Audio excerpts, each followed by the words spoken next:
Hi friends, welcome back to Shilpa's culinary. ಹೇಗಿದ್ದೀರಾ ಎಲ್ಲರೂ? Hope ಎಲ್ಲರೂ ಚೆನ್ನಾಗಿದ್ದೀರಾ ಅಂತ. ಇವತ್ತು ನಾವೊಂದು ಸಿಂಪಲ್ ಆಗಿರೋ ಬ್ರೇಕ್ಫಾಸ್ಟ್ನ ರೆಸಿಪಿನ ತಂದಿದ್ದೀನಿ. ಇದು ಕಡಿಮೆ ಇಂಗ್ರೀಡಿಯೆಂಟ್ಸಲ್ಲಿ ಕಡಿಮೆ ಸಮಯದಲ್ಲಿ ಮಾಡ್ಬೋದು.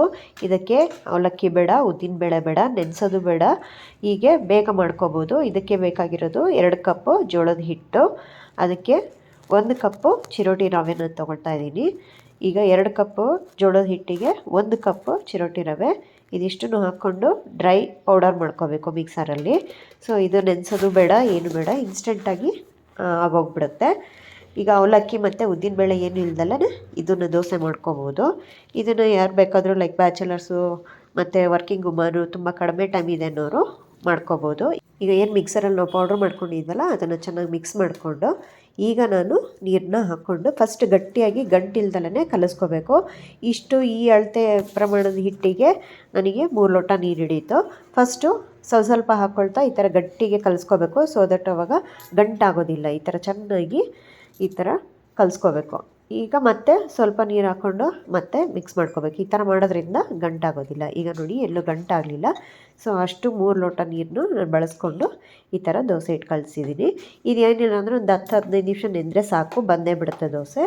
ಈಗ ನಾವು ಉಪ್ಪು ಮತ್ತು ಸಕ್ಕರೆ ಕೂಡ ಹಾಕಿದ್ದೀವಿ. ಇದನ್ನು ಸೈಡಲ್ಲಿ ಇಟ್ಬಿಟ್ಟು ಇದಕ್ಕೆ ಚಟ್ನಿ ಮಾಡ್ಕೊಳ್ಳೋಣ. ಇವತ್ತು ನಾವು ಸ್ವಲ್ಪ ಪುದೀನ ಚಟ್ನಿ ಮಾಡ್ಕೊಳ್ಳೋಣ ಅಂತ. ಇದಕ್ಕೆ ತೆಂಗಿನಕಾಯಿ ಪೀಸು, ಹುರ್ಗಡ್ಲೆ, ಪುದೀನ ಸೊಪ್ಪು, ಕೊತ್ತಂಬರಿ, ಹಸಿರು ಮೆಣಸಿನ್ಕಾಯಿ 8, ಬೆಳ್ಳುಳ್ಳಿ ಮತ್ತು ಉಪ್ಪು, ರುಚಿಗೆ ತಕ್ಕಷ್ಟು ಉಪ್ಪು. ಈಗ ನಾನು ಫಸ್ಟು ಹಸಿರು ಮೆಣಸಿನ್ಕಾಯನ್ನ ಸ್ವಲ್ಪ ಎಣ್ಣೆ ಬಿಟ್ಬಿಟ್ಟು ಹುರ್ಕೊಳ್ತೀನಿ. 7-8 ನಿಮಗೆ ಖಾರಕ್ಕೆ ತಕ್ಕಾಗಿ ಮೆಣಸಿನ್ಕಾಯನ್ನ ಹುರ್ಕೋಬೇಕು.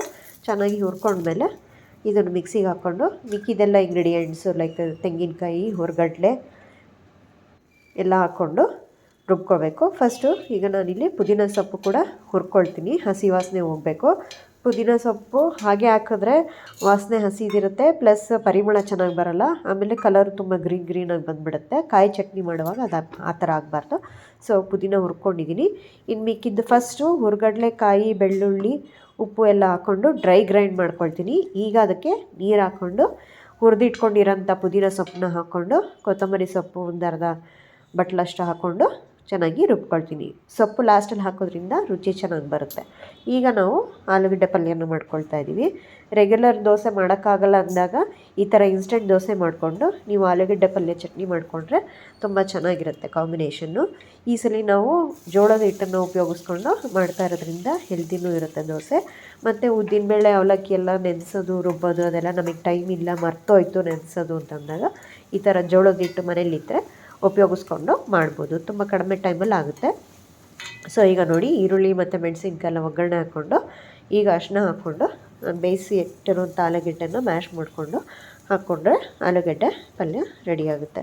ಸೊ ಈ ಥರ ಚೆನ್ನಾಗಿ ಈರುಳ್ಳಿನ ಮಗಿಸ್ಕೊಂಡು, ಈರುಳ್ಳಿ ಜಾಸ್ತಿ ಇದ್ದಷ್ಟು ಪಲ್ಯ ರುಚಿಯಾಗಿರುತ್ತೆ. ಈಗ ಬೇಯಿಸಿರೋ ಆಲೂಗೆಡ್ಡೆ ಹಾಕ್ಕೊಂಡಿದ್ದೀನಿ ಮತ್ತು 1/4 ಟೀ ಸ್ಪೂನಷ್ಟು ಉಪ್ಪು ಹಾಕ್ಕೊಂಡಿದ್ದೀನಿ. ಈಗೆಲ್ಲದನ್ನು ಚೆನ್ನಾಗಿ ಮಿಕ್ಸ್ ಮಾಡ್ಕೊಳ್ತಾ ಇದ್ದೀನಿ. ಈಗ ಪುದೀನ ಚಟ್ನಿ ರೆಡಿ ಇದೆ ಮತ್ತು ಆಲೂಗೆಡ್ಡೆ ಪಲ್ಯ ರೆಡಿ ಇದೆ. ಈಗ ನಾವು ದೋಸೆನ ಹಾಕಬೇಕು. ಈಗ ಜೋಳದ ಮತ್ತು ಚಿರೋಟಿ ರವೆ ಮಿಕ್ಸ್ ಮಾಡಿರೋಂಥ ಇನ್ಸ್ಟೆಂಟ್ ದೋಸೆ ಇದು. ಸೊ ಈಗ ಹಂಚನ್ನ ಫುಲ್ ಫ್ಲೇಮ್ ಇಟ್ಕೊಂಡು ಹಂಚು ಕಾದ್ಮೇಲೆ ಸ್ವಲ್ಪ ನೀರು ಚಿಮುಕಿಸಿ ಆಮೇಲೆ ಈರುಳ್ಳಿನಿಂದ ಸ್ವಲ್ಪ ಅದನ್ನು ಉಜ್ಜಿಬಿಟ್ಟು ಈಗ ನಾವು ನೋಡಿ ದೋಸೆ ಈ ಕನ್ಸಿಸ್ಟೆನ್ಸಿಗಿದ್ರೆ ಆಯಿತು. ನಾನು 2 ಕಪ್ ಜೋಳದ ಹಿಟ್ಟು, 1 ಕಪ್ ಚಿರೋಟಿ ರವೆಗೆ 2.5 ಅಥವಾ 3 ಲೋಟ ನೀರು ಹಿಡಿದಿದೆ. ಸೊ ಈಗ ಮೀಡಿಯಮ್ ಫ್ಲೇಮಲ್ಲಿ ದೋಸೆನ ಹಾಕ್ತಾಯಿದ್ದೀನಿ. ಆಮೇಲೆ ದೋಸೆ ಹಾಕಿದ್ಮೇಲೆ ಫ್ಲೇಮ್ನ ಫುಲ್ ಮಾಡಿಕೊಂಡು ಸ್ವಲ್ಪ ಎಣ್ಣೆ ಹಾಕ್ಕೊಂಡು ಫುಲ್ಲಲ್ಲೇ ಬಿಟ್ಟಿರಬೇಕು. ಅದಾಗಿ ಎದ್ದೇಳುತ್ತೆ, ಈಸಿಯಾಗಿ ಎದ್ದೇಳುತ್ತೆ ದೋಸೆ. ಏನು ಅಂಟ್ಕೊಳ್ಳೋದು ಆ ಥರ ಏನಿಲ್ಲ. ನೋಡಿ ಎಷ್ಟು ಚೆನ್ನಾಗಿ ಬಂದಿದೆ. ಮತ್ತು ಸಕ್ಕರೆ ಹಾಕಿರೋದ್ರಿಂದ ಕಲರು ಚೆನ್ನಾಗಿ ಗೋಲ್ಡನ್ ಕಲರ್ ಬರುತ್ತೆ. ಅದೊಂದು ಟಿಪ್, ಅದು ಸಕ್ಕರೆ ಹಾಕೋದ್ರಿಂದ ಕಲರ್ ಚೆನ್ನಾಗಿ ಬರುತ್ತೆ. ಸೊ ಈಗ ನಾವು ಹಿಂದಿನ ದಿವಸ ನೆನೆಸ್ದಲ್ಲೇ ರುಬ್ದಲ್ಲೇ ಇನ್ಸ್ಟೆಂಟಾಗಿ ದೋಸೆ ಮಾಡ್ಕೊಂಡಿದ್ದೀವಿ. ನೋಡಿ ಈಗ 2ನೇ ದೋಸೆನೂ ಹಾಗೆ ಹಾಕ್ತಾಯಿದ್ದೀನಿ. ಚೆನ್ನಾಗಿ ಬರುತ್ತೆ. ಎಲ್ಲೂ ಏನು ಅಂಟೋದಾಗಲಿ ಕಿತ್ಕೊಂಡು ಹೋಗೋದಾಗಲಿ ಏನೂ ಆಗೋದಿಲ್ಲ. ಈ ಥರನೂ ಒಂಥರ ದೋಸೆ ಮಾಡ್ಕೋಬೋದು. ಆಮೇಲೆ ಜೋಳ ಆರೋಗ್ಯಕ್ಕೆ ಒಳ್ಳೆಯದು ಅಂತ ಹೇಳ್ತಾರೆ. ಯಾವಾಗಲೂ ಅಕ್ಕಿ ದೋಸೆನೇ ತಿಂದು ಬೇಜಾರಾಗಿದ್ದರೆ ಈ ಥರ ಜೋಳದ ಹಿಟ್ಟಲ್ಲೂ ಕೂಡ ದೋಸೆ ಮಾಡಿಕೊಂಡು ತಿನ್ಬೋದು. ಮತ್ತು ಟೈಮು ತುಂಬ ಕಡಿಮೆ ಹಿಡಿಯುತ್ತೆ. ಇನ್ಸ್ಟೆಂಟಾಗಿ ಮಾಡಿಕೊಂಡು ತಿನ್ಬೋದು. ನೋಡಿ ಈಗ 2ನೇ ದೋಸೆ ರೆಡಿಯಾಗಿದೆ. ಈ ಥರ ಜೋಳದ ಹಿಟ್ಟಿನ ದೋಸೆ ನೀವು ಒಂದು ಸತಿ ಟ್ರೈ ಮಾಡಿ ನೋಡಿ. ಇದನ್ನು ಬರೀ ಚಟ್ನಿ ಜೊತೆನೂ ತಿನ್ಬೋದು, ಇಲ್ಲಾಂದರೆ ಜೊತೆಗೆ ಆಲೂಗೆಡ್ಡೆ ಪಲ್ಯನೂ ಮಾಡ್ಕೋಬೋದು. ನಾನು ಆ್ಯಕ್ಚುಲಿ ನೆನ್ನೆ ದೋಸೆ ಹಿಟ್ಟಿಗೆ ನೆನೆಸ್ಬೇಕು ಅಂತ ಎಲ್ಲ ರೆಡಿ ಮಾಡ್ಕೊಂಡಿದ್ದೆ, ಬಟ್ ಕಾರಣಾಂತರದಿಂದ ನೆನೆಸೋಕ್ಕಾಗಲಿಲ್ಲ.